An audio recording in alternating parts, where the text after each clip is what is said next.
High রে mobile, তুই কত কিছু না খালু। প্রথমত স্বামী স্ত্রীর সম্পর্কটা খালু, রেডিও খালু, টিভি খালু, পত্রিকা খালু, টর্চ লাইট খালু, ক্যালকুলেটর খালু, ক্যামেরা খালু, ভিসিআর টিভি খালু, সিনেমা হলটা তাও খালু, কম্পিউটার ল্যাপটপ খালু, আয়না খালু, হাত ঘড়ি খালু, সবশেষে অ্যালার্ম ঘড়িটাও খালু, রাতের ঘুমটাও খালু, অল্প বয়সে চোখটাও ছানি ফেললু, আর লেখাপড়া তো খালুই খালু, সাথে মূল্যবান সময়টাও খালু। মেলা মানুষে বলে আমি শুনেছি কিডনি বেচা বলে আইফোনও কিনেছে, তাহলে তুই কিডনিটাও খালু। বউ সংসার স্বামী তো খাইছি, বউ স্বামীর মধ্যে শতাশতির মতন সম্পর্ক সৃষ্টি করেছি। আগের স্বামী স্ত্রীরা আত্মীয় একসাথে শুয়ে থাকা কতই না কিচ্ছা কাহিনী গল্প গুজব করতো, কত হাসি আনন্দ করতো। আর এখন মোবাইল খাটের উপর, ওই কোনাতে একজনা এই কোনাতে একজনা, মাঝখানে এক রাশ দূরত্ব, মনের মধ্যে কোনো মিল নাই। সংসার করতে হবে তাই করছে। স্বামী স্ত্রীক ভাল লাগে না, স্ত্রীক স্বামীক ভাল লাগে না, সবাই মোবাইলের ভিতরে আসক্ত। মোবাইলের ভিতরে যে গ্লাসে খেলে ওগুলাক ভাল লাগে। স্বামী অন্যের বইয়ের চাকচিক্য ভাল লাগে, আর স্ত্রীক অন্যের স্বামীর কথাবার্তা চাল চলন এগুলা ভাল লাগে। হাই রে কি যুগ পড়লো রে, মোবাইলে তামান খাইলো রে। আগের দিনগুলা কি ভালোই আসলো।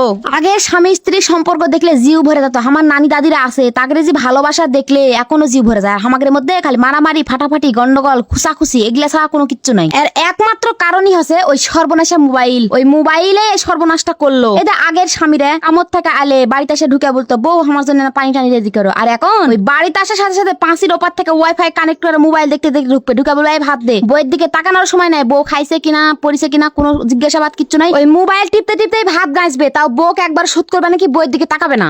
আবার এদিকে এসে দেখো আগের যুগের বইয়েরা স্বামী এলে কি যত্ন সেবা, আদর যত্ন, ভালোবাসা, হাত পা ধুতে তো গাম চাইলে বসে থাকতে। এখন বাইরে এসে স্বামীরা বলে যে ভাত দে, বলবে তুই বাইলে তুলা খা, তুই জানিস না ভালো লাগে না, বেশি পেট পড়াবো না আমার সাথে, জানিস না আমার মন মেজাজ ভালো নাই। আবার এই বইয়ের মন মেজাজ ভালো না থাকার আবার কারণ কি শুনো, ওই মোবাইল। ওই ওই মোবাইলের ভিতরে দেখে মানুষের বউ বর মানুষ ফুল দেয়, চকলেট দেয়, ওই সিনেমা হলত ঘুরতে যায়, ভালো ভালো খিলায়, ভালো ভালো পিন দেয়। ওগুলা তো আর পারে না। ওগুলা যে ওরা ভিডিওর জন্য করে এটা তো আর আমরা বুঝি না ভাই। আমরা কি মনে করি ওদের স্বামীরা কত ভালো, আর আমাদের স্বামীরা আমার কিছু দেয় না। কিন্তু বাস্তবতা কি, বাস্তবতা তো বড় কঠিন। আমাদের স্বামীরা আমাদের জন্য সারাদিন কষ্ট করে, বেচারা সময় পায় না আমার সাথে ভালো করে কথা বলতে। কিন্তু আমরা তো আর ওটা বুঝি না। আমরা মোবাইলেরটা দেখে চোখত মুহ লাগে যায়, তখন আর নিজের ঘরের টাক ভালো লাগে না। এই এগুলা দুঃখ হয়েছে বাড়ি বাড়ি। এই দুঃখ গুলা হয়েছে মোবাইলের কারণে, খালি মোবাইলের জন্য। মোবাইলও যে এতই ফিল্টার মারে মারে মিয়ারা এই টিকটক বানাছে, এই টিকটক দেখে দেখে আমাদের স্বামীকে খামা করে ভাল লাগে না। আমাদের মুখত মাইস্তা লাগে, মুখত বরুণ লাগে, বউ কালো লাগে, বউ চেমড়ে চেমড়া লাগে, বউ মোটা লাগে না, বউয়ের চুল ভাল লাগে না, কিচ্ছু ভাল লাগে না। ওই ফিল্টার মারাগুলা কি ভাল লাগে। এগুলাই হয়েছে এখন সংসারের মেল সমস্যা, বুঝেননি?